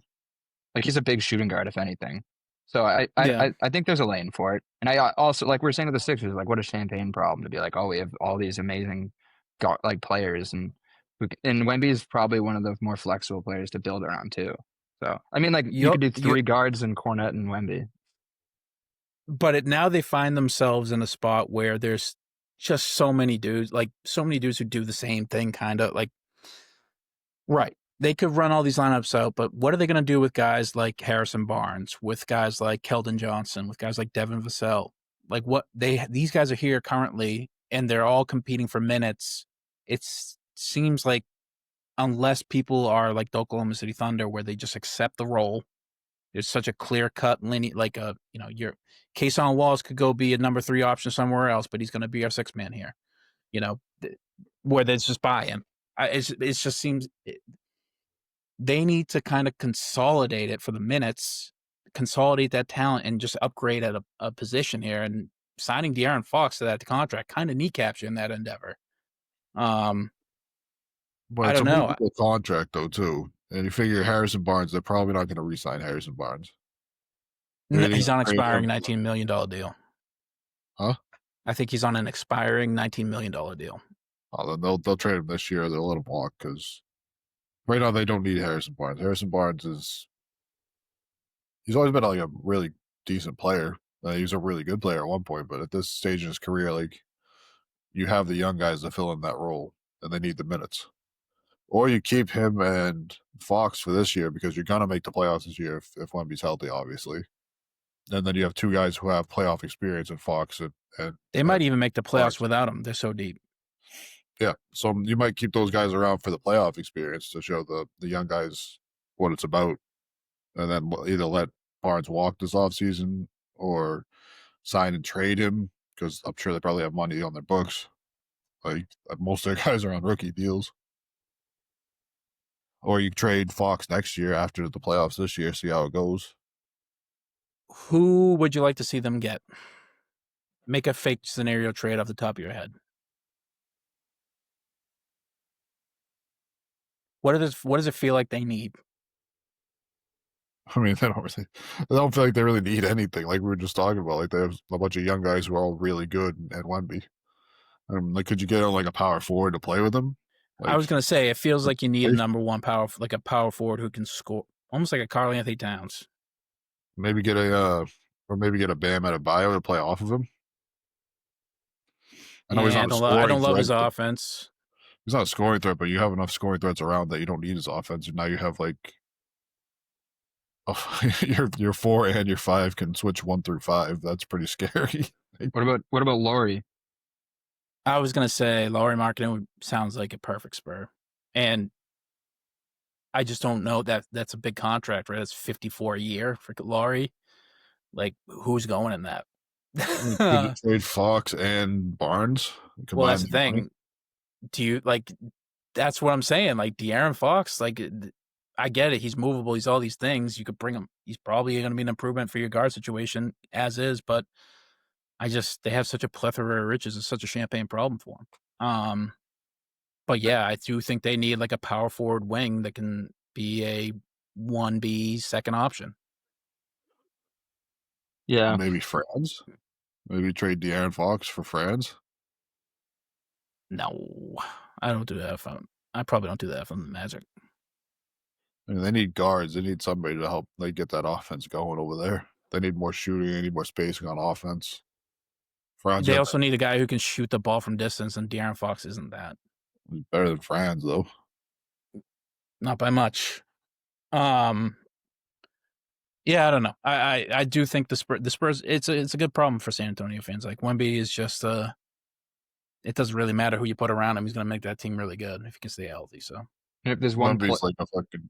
Wemby's like cheating. Wemby's like using Yeah. like Play-Doh to build a fucking puzzle. It's like it's always gonna fucking fit. No, I looked up the team breakdown. It's like Wemby at 44 PER per game, and then the second most is 15 with Stephon Castle, and like it goes from 40 something to 15. Like it just all rides on Wemby. That's for sure. it's special. It's a special guy. It's special to watch, but you know all that bandying about a San Antonio team with an alien on it, and then you got the Oklahoma City Thunder who are 4-0. I mean, they don't look like they've hit any breaks. They're just pulling guys. J-Dub hasn't played a game this year, and they haven't missed a step. Yeah, I mean, through 4 games, they're shooting 28% from 3, which would be the lowest 3-point percentage for a year since 2000. So they're not shooting the ball well. I mean, that explains why they went to double overtime in the first 2 games they played. So Yeah. that explains that. Well, the only guy who could get a bucket down the stretch there felt like it was SGA, and he got him. But so it just doesn't matter. I guess it's all that talk and all that banding about every other team. It just might not matter because the Thunder are probably going to win the championship again.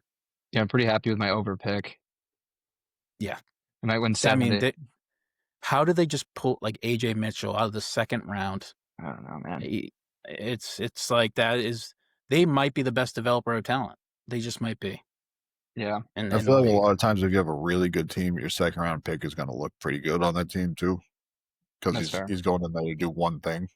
You don't ask him to do too much. Really? Because Jordan Walsh has something to say about that.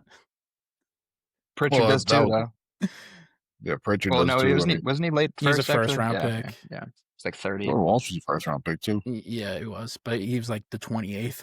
Actually, Pritchard was too, though. He was like a 20-something pick. Yeah, we had a really good record. All I'm saying is you put a young guy on a really good team, like a lot of times it's you're in there to do one thing. Hey, go shoot the 3, go hustle, go rebound. Like you're gonna look a little bit better than if you put him on the Kings. I guess the Kings have a bunch of random guys, so it's not a good example. But if you put him on the Jazz, do you think he'd be looking as good as he's looking out? Like I don't think I mean, so. probably not. But you said have him out go out there and do a thing. He's doing everything. He's scoring 18 points. He's crashing the boards with 5 of them, and he's dishing the ball around at 4. You're right. He's on a very good team, and he probably wouldn't be doing this anywhere else. But he's doing it on the championship favorite, and it's like he's doing the damn thing is what he's doing. Yeah, the team is the Thunder. I mean, my overreaction is they're just going to win it again. They're just going to win it again. Okay. Steve walked off on a no. What are you doing, goofball? We got a show to do. Well, you can still hear me.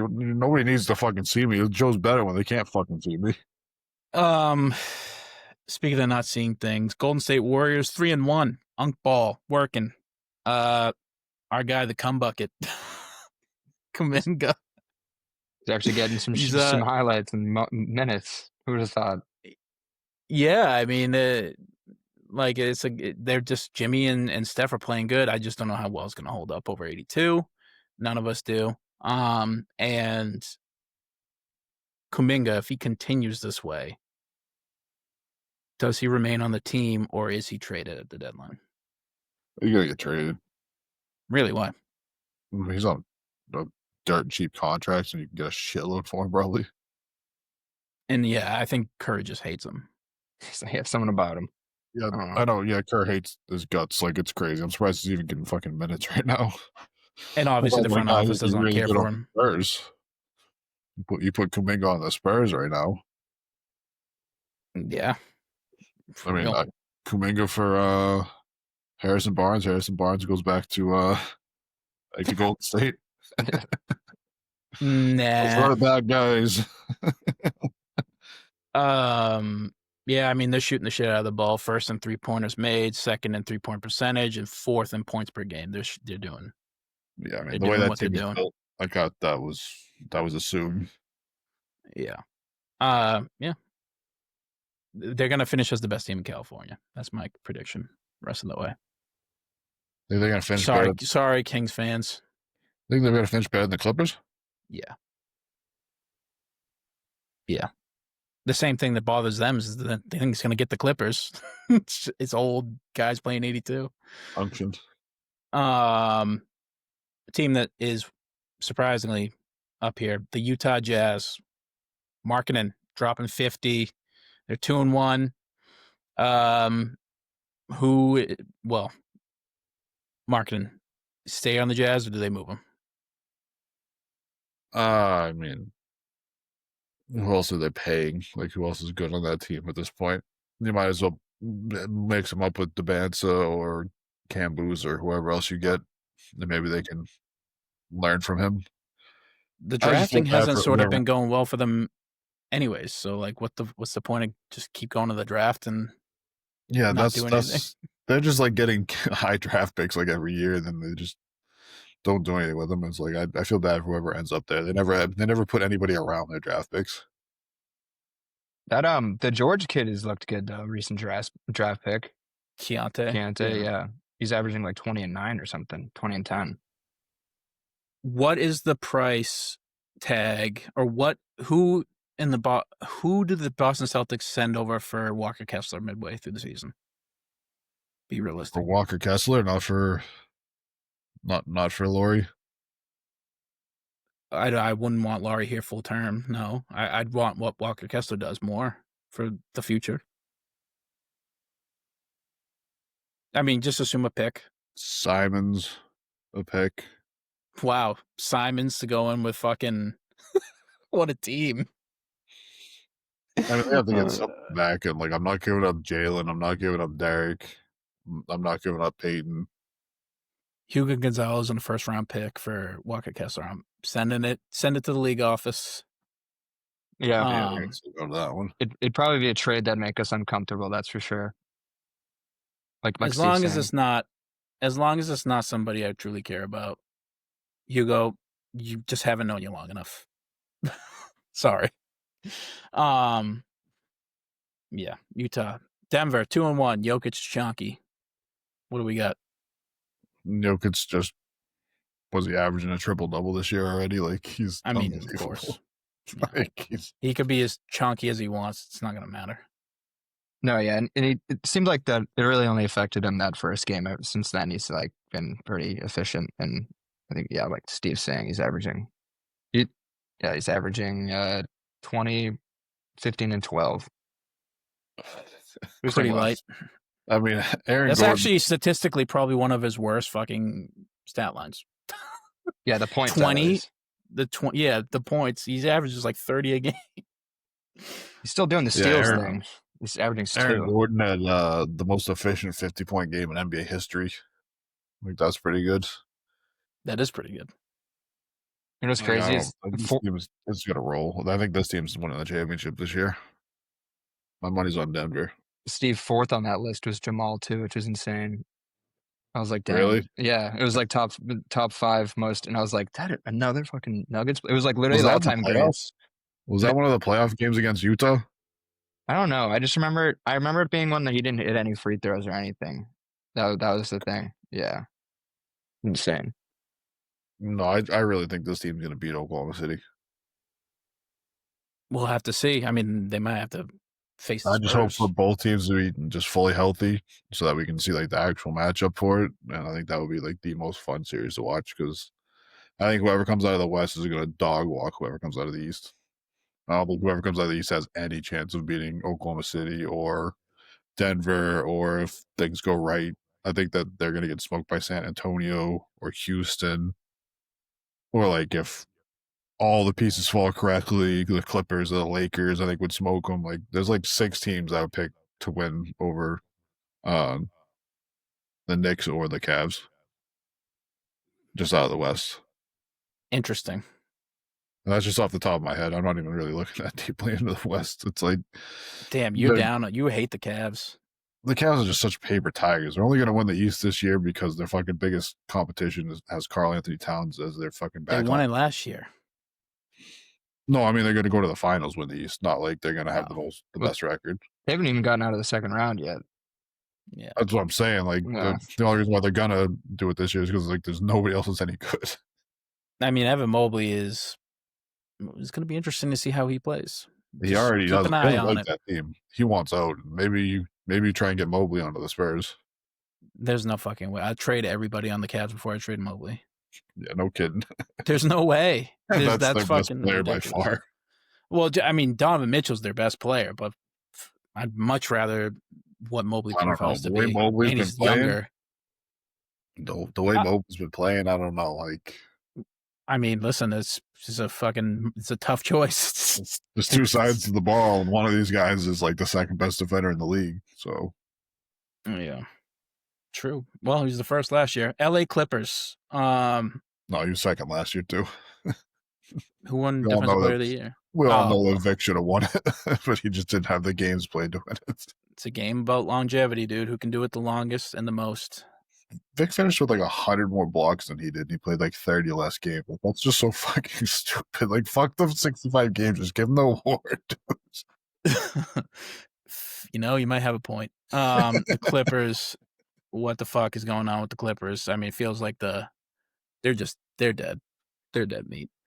I mean, they are 2-1, so for as dead as I'm calling them. The one loss, they got destroyed by the Jazz. The Jazz pooped on them. Like that was 40. That was such a weird game. There's everybody playing for the Clippers that game too. It wasn't even like there was like no Kawhi or no Beal or no fucking. They were all healthy. They just got dog walked. It's brutal. What do you think they get right? I don't know the way that they're playing. Yeah, maybe. Do the Clippers consider selling at the deadline? If so, who? I have to look at their roster. If they're things would have to go terribly wrong for them to sell. Yeah, true. That's the thing. They would have to have like so many injuries that like they just wouldn't be like competing. Like, I mean, even healthy, they might not be able to compete in the West. That's tough. It just might not matter. Well, we'll see. I mean, it's a little early to call them dead or alive, but they've been disappointing so far. Portland 2-2. Denny Avdia climbing up the MIP ladder, 6th place currently. He's averaging 23, 6, and 4. Jerami Grant, it is Jerami, is second in the 6-man race. They lead the league in steals. Drew's looking spry. They haven't even had Scoot. Some of these teams, I just don't know what they're doing. Like, you're trying to lose. Like, why are the Jazz winning games? Like, why are the Portland Trailblazers winning games? You're trying to lose until you're not. I mean, it's a fucking pedantic statement, but sometimes players take leaps that you didn't expect. I mean, is Thiago Splitter going to win Coach of the Year? Like, is that going to be our dark horse candidate? Like, what was the money line on Thiago Splitter, assistant coach, winning Coach of the Year this year? Yeah, I mean, I guess we didn't talk about it much, but you won't see former Celtics legend Chauncey Billups anymore, especially as the coach, giving up tank info. I mean, he's probably going to face federal prison time, but tough for a team that was, maybe hoping to take a leap forward. To lose your coach at the beginning of the season, it's pretty brutal. I don't know. I like their chances better now. If Billups was doing all this bullshit, they had no chance with Billups. True. He might Maybe have- that's just what's been holding him back. I was gonna say he's been rigging it against them. I think like he's been purposely losing games. I think at times. So this is probably better. Not It's against Chicago just split a fucking most improved. Like, They had someone sabotaging yeah. themselves. Now they got Spurs culture. We'll see. yeah. Yeah. See Yeah. if I mean, another Portland. Greg Popovich disciple can coach his way up the fucking ladder. Yeah. Hell yeah. see. I know I nothing kind about of him, like but- Portland.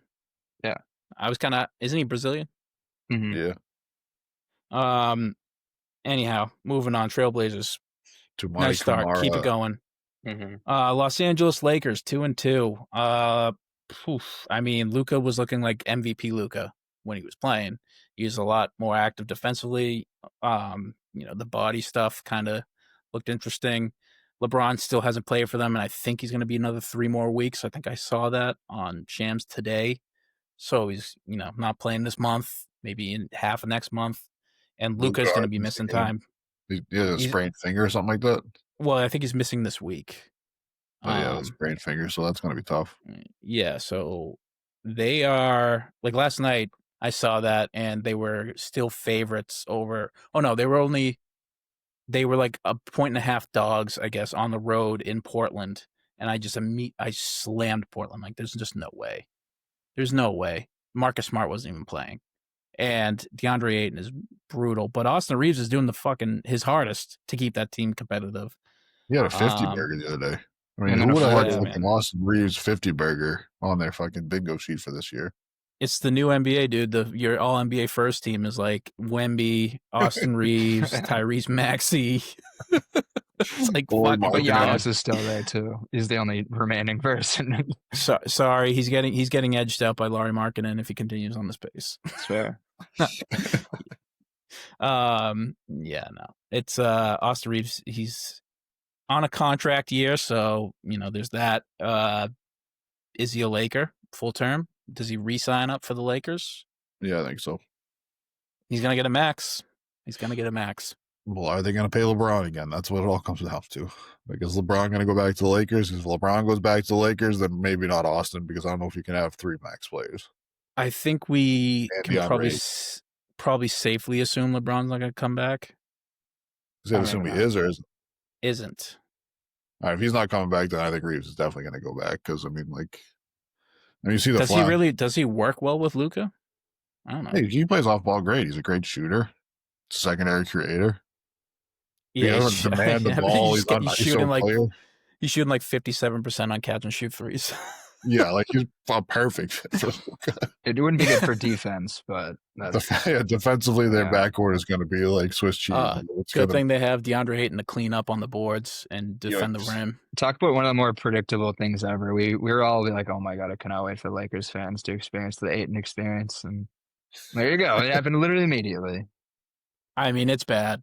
It's just he's just bad. He doesn't care. Yeah, he does not care to be a big man, and he's a big man. That's literally it. Like he just wants to dual dribbles and shoot deep mids. Danny Avdija was giving him the business last night. He even talked about it in a post-game presser. Like Avdija was like dominating the game and talking shit to Ayton the whole time, and Ayton's just like, "You let me know." He's like, dude, you're getting fucking mollywopped. Have some fucking competitiveness, man. Against your former team, but no, not good. The Lakers, like, I don't know, man. They might have a hard time making the playoffs. I really think so. Like, best case scenario, Luka's back playing at the MVP level. I don't think that's enough to get you like almost in the door with that team, dude. I think if he's playing at an MVP level, that team is at least like a 46, 47 win team. Because you figure even if he's at an MVP level, that means you still have LeBron on that team too. If he's MVP level for 65 games, at least, that's for sure. Yeah, if he's MVP level for 65 games, they might even get to 50 games when just off his back. Like we've seen Luka carry worse teams to better records. You think LeBron? Is there a chance LeBron like just doesn't come back this year? I don't know. No, he'll come back this year. He's too competitive to not come back this year. I mean, he's out with a sciatica. I mean, yeah, dude, like you sit in your wallet for fucking 3 hours, your sciatica bothers you. Like I get it, but that doesn't get better. That don't get better. They do get better. You can work them out. Are you Like, sure if at it's 41 years old your sciatica gets better? if it's nerve damage, then no. But if it's like nerve inflammation, it'll get better. But it's also like, does he even want to? Is it like a kind of like a fuck you guys type thing? I don't think he would do that. I don't know. I mean, I think you know he I thought cares he was too only going to much. miss the first 2 weeks. Now he's going to miss the entire month. I mean, you know he cares too much about his how he's viewed to do that stuff. His the word's escaping me. How he's viewed by everybody else. He cares too much about that. Okay. To His just persona. give you a fuck you and just not play a whole year, like. And he wants another title probably too. Like he knows he Well, probably that knows team he ain't has a getting it. shot. He knows he has a shot with Luka there. They don't have a chance.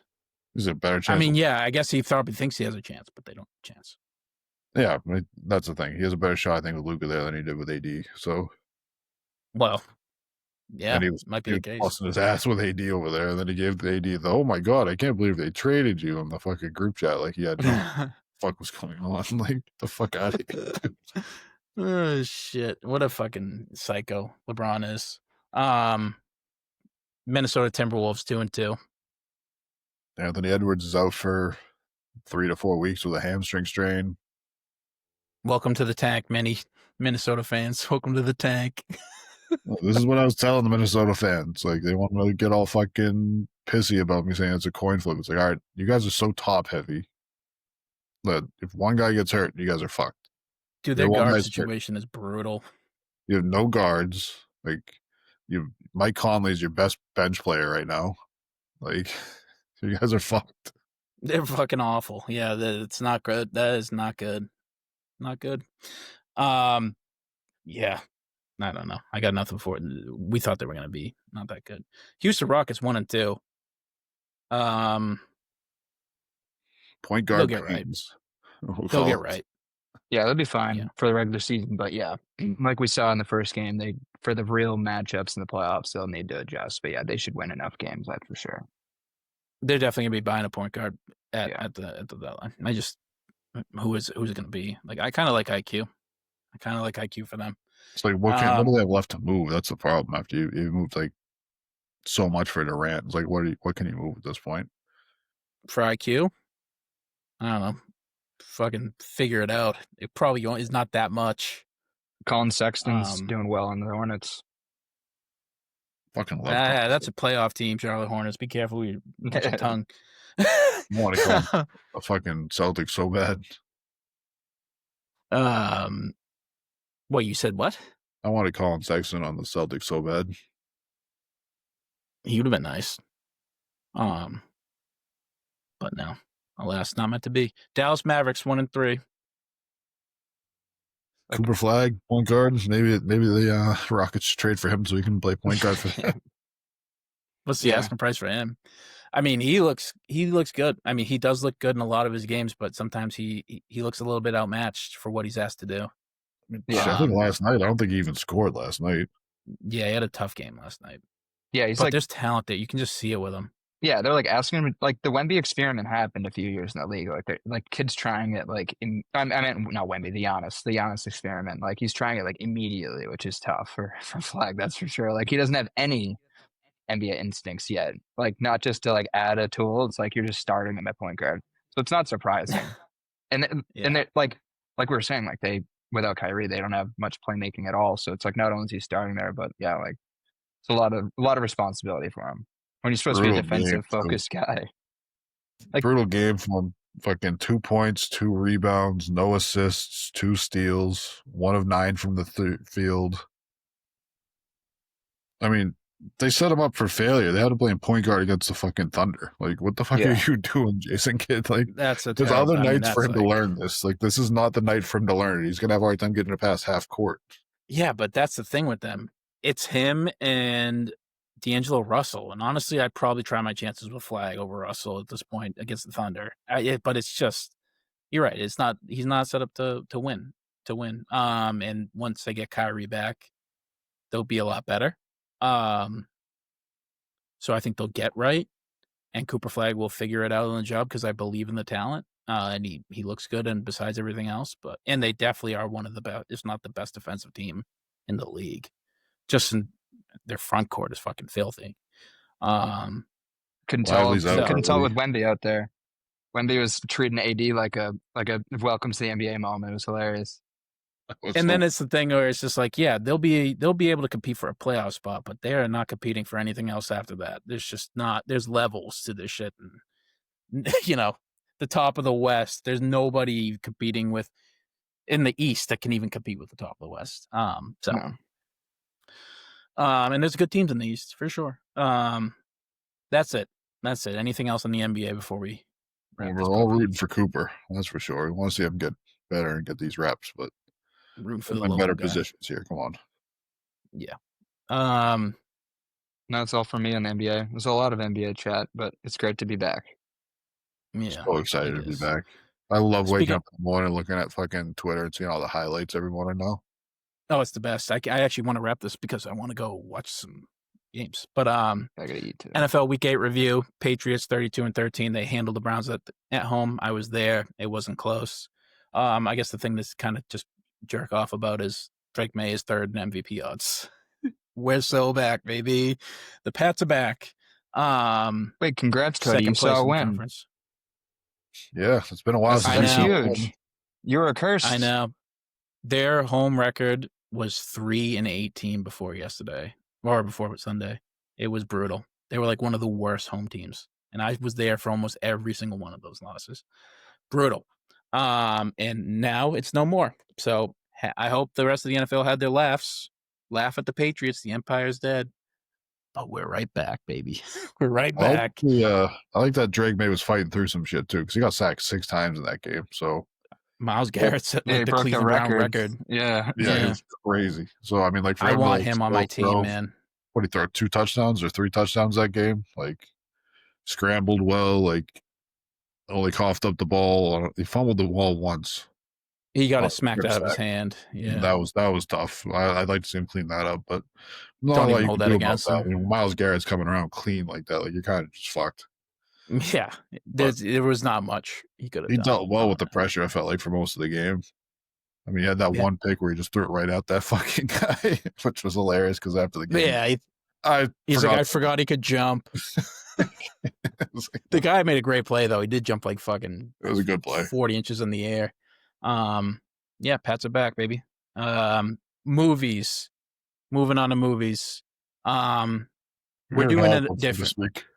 We don't have one for this week. Although since it is Halloween, feel free to watch any assorted spooky classic like Nightmare on Elm Street. Anyhow, but we're switching over for the next upcoming month, the month of November. We're doing themes on a monthly basis for the movie review.